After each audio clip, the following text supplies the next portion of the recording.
Yo, salut, c'est Light, on est au centre commercial Confluence et je vais tester du coup les magasins de jouets qu'il y a pour voir, comme l'an dernier, les chasses aux toupies, pour voir ce qu'il y a en termes de Beyblade Burst, pour voir si l'approvisionnement à peu près des magasins. Hop là, alors, où est-ce qu'il... Oui, c'est un grand centre commercial. Là on est à Lyon, du coup s'il y a des Lyonnais qui passent par là, je suis désolé, je ne connais absolument... Ah, Jouet Club, le village. J'avais pas vu en fait, le village Jouet Club c'est tout ça en fait. Ok. Le thème du moment, voilà, il y a le film qui est sorti, Détective Pikachu. De toute façon voilà, les Pokémon c'est beaucoup de produits dérivés. Hop, Captain America. Bonjour Captain America. Ne pas toucher, je suis un ro mais je suis très fragile. Un peu inutile, c'est vrai, j'avoue. Ah. On se rapproche, on a des trucs sérieux. Figurine pop. En fait mes vidéos ça va devenir pas chasse aux toupies, ça va devenir chasse aux jouets. Il y a écrit Beyblade Burst mais il n'y a pas de Beyblade Burst. What? Voilà.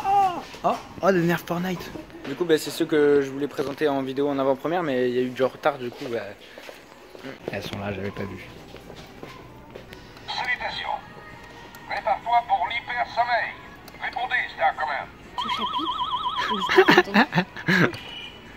Prépare-toi pour une véritable aventure de ranger de l'espace. Il y a même le packaging. Ça y est, j'ai trouvé le mur de Beyblade Burst, donc il y a beaucoup de première génération. Donc les premières Beyblade Burst, donc il y a Evipero tout court, pas Evipero quelque chose, Evipero. D'ailleurs il n'y a que des Evipero là-haut. Certaines toupies malheureusement qui se vendent beaucoup plus que d'autres et du coup ça fait des fins de stock difficiles à écouler et c'est un truc que j'aime pas trop sur la marque Hasbro. Ils fournissent pas les toupies à l'unité. Moi je sais parce que je la reçois chez moi, je reçois des cartons entiers, il y a plusieurs toupies différentes à chaque fois et les enfants souvent ils se dirigent vers une toupie en particulier. Après il y a beaucoup de Beyblade Burst Evolution mais pareil, il y a surtout les dual packs, les dual sets qui restent, donc des toupies un peu moins demandées disons. Unicrest 2, Tyros T2, Doomsizer D2. On a même, pour vous dire, on a même un dual pack de la première vague. Spryzen et Odax, franchement, ça, bonne chance pour écouler ça. Bien sûr, il y a toutes les nouvelles Beyblade Burst Evolution. Du coup, t'as les exclusivités d'Hasbro. Sphinx S4, avec genre un truc un peu tout en camon, un truc égyptien. Typhon T4, je sais pas trop ce que c'est comme visuel. Le lanceur à ressort. Precision Strike Launcher. Il y a les petits boosters on va dire. Kraken K4. J'adore ce visuel. J'adore. Mais toutes celles-là je les ai sur le site aussi. Flamme X Dumas SD4.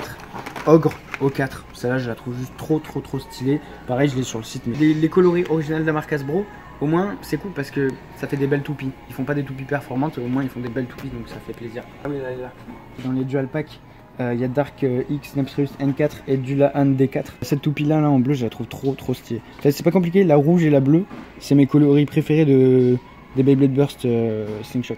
Qu'est-ce que t'en penses toi? C'est quelle tes préférée? Elle? Oui. Parce qu'elle est bleue, c'est ça? Oui. Tu me fais chier, c'est ça? La puissance du rouge. Non. La puissance du bleu. Voilà, puissance du rouge. Cool. Donc ça c'est le nouveau dual pack Beyblade Burst Turbo. Et il y a aussi, ils ont fait des rééditions de pas mal de toupies Beyblade Burst Evolution. Donc il y a la Anubion, ils l'ont appelé Anubion A4. C'est le même layer. Ils ont même fait des rééditions de Wyvern W3. La même toupie, exactement la même, exactement. Sauf que sur le paquet, au lieu qu'il y ait écrit Beyblade Burst Evolution, il y a écrit Beyblade Burst Turbo. Dites-moi ce que vous en pensez dans les commentaires parce que moi je sais pas quoi en penser, est-ce que c'est bien? J'aime bien les rééditions de certaines toupies mais dans ces cas là ils auraient dû refaire Spryzen Requiem S3, ils auraient dû la remettre en version Beyblade Burst Turbo avec une autre couleur, ça aurait été méga stylé, ça serait parti comme de la bouchée de pain. Ils ont refait Garuda aussi, Garuda G4, ils l'ont refait en coloris bleu, vous verrez bien au championnat de France là qui va bientôt arriver. Ah et aussi je sais pas si ça vous intéresse, si vous souhaitez que je vous en fasse une vidéo un jour, mais il y a la marque Infinity Nado qui va sortir des nouveautés là pour Noël prochain, donc moi j'ai des informations sur des produits qui vont sortir. Est-ce que vous ça vous intéresse ou vous êtes vraiment que Beyblade? Dites-moi ça dans les commentaires. Bon voilà je vous laisse, j'espère que cette petite chasse aux toupies vous a au moins intéressé vite fait. Personnellement moi dans les petits magasins c'est vrai que j'ai constaté qu'ils avaient du mal à vider les anciens stocks et qu'ils remplissent beaucoup avec des nouvelles générations qui ne se montent pas non plus énormément. Mais de là à dire que ça coule complètement, je suis pas sûr parce qu'il y a des gros magasins comme ça qui marchent très bien. Donc voilà, dites-moi ce que vous pensez de tout en commentaire. Voilà, est-ce que les Nado ça vous intéresse pour en faire des vidéos? Les toupies contrôlables là, avec la montre connectée, la Nado, Est-ce que ça vous intéresse que je fasse une vidéo dessus, etc. Bref, dites-moi tout ça. Je vous laisse. C'était Dracolite. Ciao tout le monde. Yo!